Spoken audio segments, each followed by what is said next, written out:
मैं थोड़ा सा जावा की हिस्ट्री के बारे में बताता हूँ कि जावा की हिस्ट्री क्या है। सबसे पहले हमारे पास 2 लैंग्वेजेस अवेलेबल थी, सी और C++, 2 लैंग्वेज अवेलेबल थी मार्केट में। उससे काम चल रहा था, ठीक अच्छे तरीके से काम चल रहा था। तो किसी एक पॉइंट पर ये समझ में आया कि जो हम सी और C++ लैंग्वेज का यूज़ करके,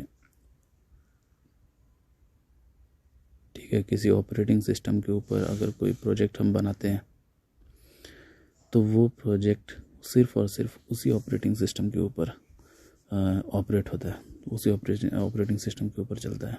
हम उसको फिर दूसरे किसी ऑपरेटिंग सिस्टम के ऊपर यूज़ नहीं कर सकते, एक्सेस नहीं कर सकते हैं। लेट्स सपोज कि अगर आपने विंडोज़ ऑपरेटिंग सिस्टम का यूज़ करके सी और C++ लैंग्वेज के अंदर कोई प्रोजेक्ट डेवलप किया है, तो वो प्रोजेक्ट सिर्फ और सिर्फ एक्सेसिबल होगा Windows applications, Windows operating systems के ऊपर ही।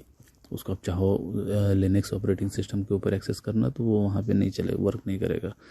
उबंटू ऑपरेटिंग सिस्टम के ऊपर वहाँ पर भी वो वर्क नहीं करेगा। तो आज मार्केट में हमारे पास डिफरेंट ऑपरेटिंग सिस्टम्स हैं।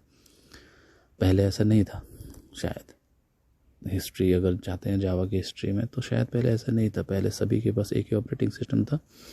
जो क्लाइंट था वो भी वही सेम ऑपरेटिंग सिस्टम यूज़ कर रहा होगा, और जो ऑर्गेनाइजेशंस, जो डेवलपर्स होंगे वो भी सेम ऑपरेटिंग सिस्टम यूज़ करके प्रोजेक्ट को डेवलप कर रहे होंगे सी और C++ के अंदर। तो लेट्स सपोज कि जो डेवलपर थे वो डेवलप कर रहे हैं कोड को Windows application, Windows operating system के ऊपर, और जो क्लाइंट है, जो उसको यूज़ करने वाला है, जो कंज्यूमर्स हैं, जो कस्टमर्स हैं, जो उसको यूज़ करने वाले हैं, उनके पास भी विंडोज़ ही ऑपरेटिंग सिस्टम है। तो कोई इशू नहीं आएगा, कभी भी किसी भी तरह का कोई इशू नहीं आएगा। लेकिन डे बाय डे जब दुनिया ग्रो करती है, डे बाय डे जब हम आगे बढ़ते हैं, तो अलग अलग चीज़ें नई चीज़ें डेवलप होकर के आती हैं। तो फिर मार्केट में कोई नया ऑपरेटिंग सिस्टम डेवलप होकर के आया होगा, तो उस ऑपरेटिंग सिस्टम पर चेक किया गया तो नहीं चल रहा होगा, डिफरेंट ऑपरेटिंग सिस्टम के ऊपर चेक किया गया होगा तो नहीं चल रहा होगा। तो ये एक बहुत ही बड़ा प्रॉब्लम आ गया होगा फ्यूचर में कि इससे क्या समझ में आया होगा कि ये प्लेटफॉर्म डिपेंडेंट है। इसका मतलब है कि जिस ऑपरेटिंग सिस्टम के ऊपर इसको डेवलप किया गया है, ये सिर्फ और सिर्फ उसी सेम ऑपरेटिंग सिस्टम के ऊपर एक्सेसिबल है, डिफरेंट ऑपरेटिंग सिस्टम के ऊपर ये नहीं चलता है।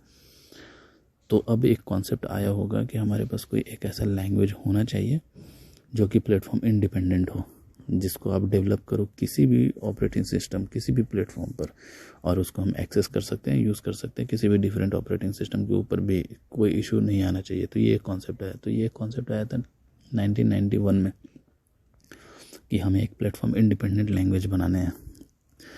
ठीक है, अभी जावा बनाने हैं, क्या बनाने हैं उसका कुछ पता नहीं था, बाद में नाम तो उसका बाद में दिया गया, पर 1991 में ये कॉन्सेप्ट आ गया था कि हमें एक प्लेटफॉर्म इंडिपेंडेंट लैंग्वेज बनाने हैं।